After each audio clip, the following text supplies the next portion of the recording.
The NFL schedule release is today, and as we speak, we think we know the first three games of the Falcons. They're going to open up with a reunion of sorts. Arthur Smith returns to Atlanta. That's a fun matchup. Russell Wilson, Kirk Cousins, two veterans on new teams. Arthur Smith, obviously, that storyline is there. It's going to be packed with a lot of black and gold at Mercedes-Benz. So Falcons fans, you better show out because Pittsburgh fans travel as well as anyone. The second game of the season, they're going to go Monday Night Football. First Monday Night Football game since 2020 against the Packers. And then third week of the season, Sunday Night Football. So two primetime games in the first 3 weeks after not having one, really a Sunday or Monday night game since 2020. And they play the Chiefs, the defending Super Bowl championships, three postseason teams from a year ago to start off the season. I just couldn't imagine. This is a team that, if you go by Vegas win totals, has the easiest schedule. Yet they just said, hey, Atlanta, if you want to talk about Atlanta being a punching bag, this is an example of being a punching bag. It's like, we're going to throw you the biggest hell of your schedule right out of the gate with a new regime, a quarterback coming off an Achilles injury, and Michael Penix sitting there waiting for controversy. Yeah, this is the NFL at its finest. They're good at what they do, and there's a reason for it. They know how to maximize their opportunities, and they are, because it starts off with a bang. Arthur Smith returns to Atlanta. I can see the headlines now. There's no easier way to dominate a kind of 1:00 slate in the season opener than a reunion of sorts. And it's not going to be easy for the Falcons because the Pittsburgh Steelers have never been under 500 under Mike Tomlin. They're an absolute juggernaut of a team, no matter who's under center. And we can all criticize Russell Wilson, but the guy is still a high quality quarterback in a good system. And we can all knock Arthur Smith for the lack of, or, the underwhelming job he did as a head coach. But his work as an offensive coordinator speaks for itself. And in Pittsburgh, I think they're going to resonate with one another in that blue collar-esque city with the run the football down your throat kind of mentality that Arthur Smith has. So I think, Falcons fans who are kind of writing this, we get revenge on Arthur Smith. Don't count your chickens before they hatch, because that's going to be a tough game. And when you, like Chase said, you got Kirk Cousins coming off an Achilles injury. We're all hopeful he's going to be fully healthy, but you still got Zach Robinson, Raheem Morris, new staff, new system, trying to put it all together. The same could be said for Pittsburgh, obviously, but they have continuity with Tomlin there. That's not an easy one right out of the gate. No, those are the games that I think really scare me the most over an NFL schedule. They're kind of the games that you overlook and are like, oh yeah, the Falcons can win that game at home against the Steelers team with Russell Wilson.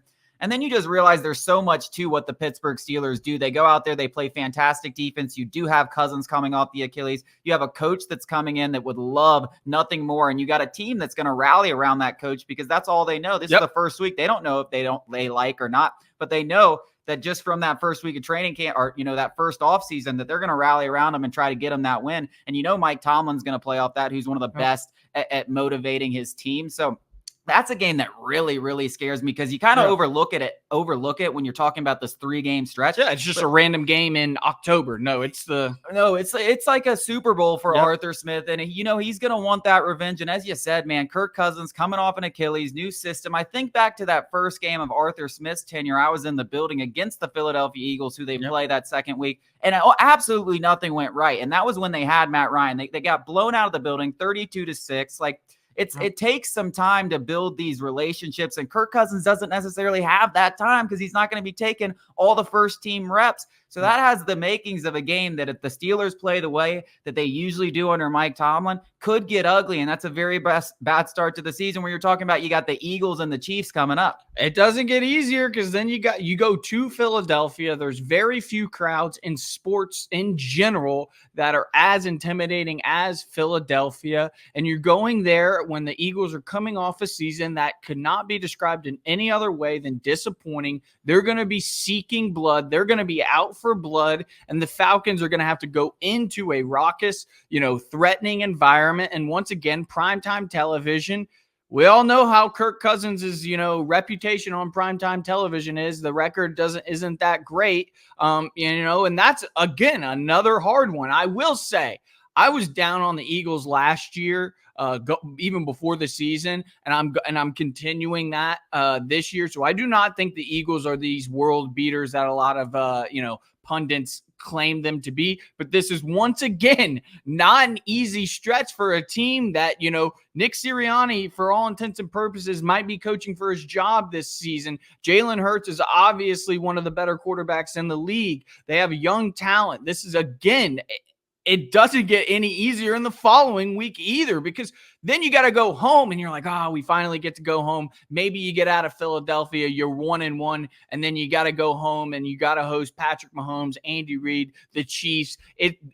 Taylor Swift's probably going to be there. The building is going to be crazy. The lights are going to be bright. And once again, Raheem Morris and this defense that we have a ton of questions about, particularly the cornerback room, are going to have to be up to the task of slowing Pat Mahomes down. Yeah, I mean, if you look at that game, I'm going to go back to that Eagles game, but you look at that game from the Eagles' perspective and just Nick Sirianni being on the hot seat at home game in the Link, Monday Night Football. I don't know who they play week 1, but that very easily could feel about as much as a must-win for a hungry team that's trying to prove that they are Super Bowl contenders. And now just look at this from a whole in terms of the defenses they're playing. The Steelers, the Chiefs. The Chiefs, yeah, they don't get known for the defensive team that they are, but this was a defense-first team that just won the Super Bowl, one of the best defenses in the league. And the Eagles, we know how well they can play defensively. These are 3 of the top defenses in the league. And as we mentioned, for a quarterback coming off the Achilles injury in a new system, in a defense that we don't know if can stop a nosebleed, I mean, the recipes are disasters. Now we know the schedule. Let's talk about, the bright side and the negative side. The negative side is obvious, right? You start off 0-3 against these teams. Yes, you have a favorable schedule, but only 6 teams since 1979 have started out 0-3, made the postseason. And beyond that, immediately, we're talking about Michael Penix rumors. We're talking about you started 0-3. That means Kirk Cousins probably didn't play that well coming off injury in a new system, which is all very possible. So that all starts to grow. Whispers of Raheem Morris's job security begins very early in this new regime. And Terry Fontenot might already have his bags packed at Flowery Branch. And this is just after 3 weeks. Now, I want to give you the positive, and I'll let you respond to both. The positive is, other teams also tend to struggle. We're talking about a Chiefs team that really struggled for about 15 weeks and turned it on at the end of the season. We're talking about an Eagles team that has struggled. So other teams will also experience their early game struggle. So if you can somehow come out of this stretch 2-1, or 1-2 is not bad, but if you somehow come out of this stretch 2-1, sneak one against the Chiefs or Eagles and beat the Steelers, what I would expect, now you're looking at this favorable stretch. And there's a lot of confidence brewing in the building. People are believing in Kirk Cousins. Things are getting better. You're starting to warm up. So you have this fantastic opportunity. So it's a double-edged sword, but things could go really badly. But if you can make it and get through this 3 weeks, you got a really good chance of ending that postseason draft. Yeah, it's a challenge, but challenges breed opportunity, as you just mentioned. And the Falcons are getting, some of their toughest opponents immediately. And the Chiefs haven't been good in September since Patrick Mahomes has really taken over. Now, granted, Kirk Cousins hasn't been good in September.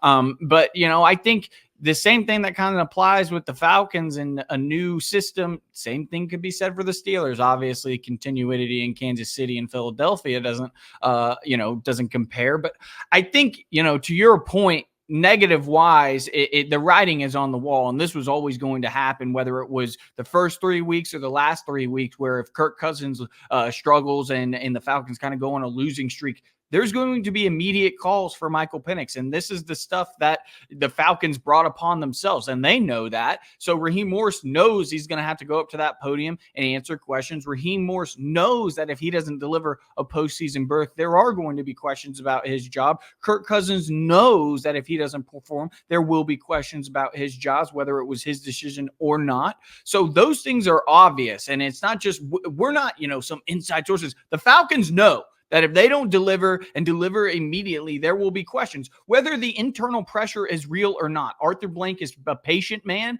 and he will obviously give his guys the benefit of the doubt, but that will not stop the external noise from media, from fans, from, I don't want to say internal from the players, because we all think they have a good culture, but maybe inside Flowery Branch. So I think, the bad is obvious. The good is, Woo! You beat the Super Bowl champions at home a week after, which will also be, I think they say on Sunday Night Football, a week after Monday Night Football. You beat the Eagles on the road. You want to talk about momentum? You want to talk about, getting guys to buy into your program if you're Raheem Morris? This is a excellent opportunity. And if you're a competitor, which everybody in the NFL is the ultimate competitor, this is, a godsend. But as a fan, as a Falcons fan, I prefer to get the Super Bowl champions while we have our feet underneath us. I prefer to get the Eagles, who are a postseason caliber roster, with our feet under us. The Steelers, I don't mind because they're going to be getting their feet under them.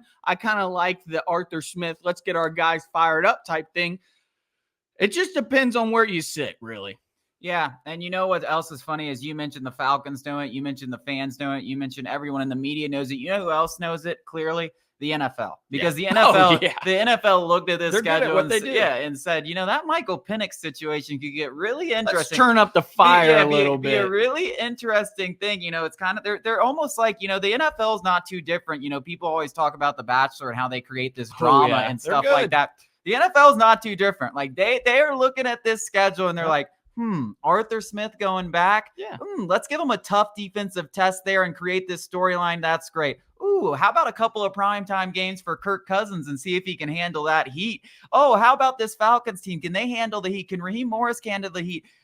Maybe Michael Penix. Maybe that conversation, that'll really start something. This is the NFL is a drama-filled league, and the people in control of this schedules are kind of turning these pedals or are putting their foot on these pedals to make these decisions and make these storylines. They drum these things up on purpose, and you cannot convince me otherwise that this wasn't drummed up on purpose, knowing the situation with Raheem Morris, the Falcons, Michael Penix, and Kirk Cousins. The NFL dominates the NBA, the MLB, and the NHL for a reason, and it's because they dominate the offseason. They spread out their primetime games perfectly. They pit teams against each other, whether they don't like each other or not. The NFL is good at what they do, and if you think this is accidental, you're naive and you need to grow up, probably.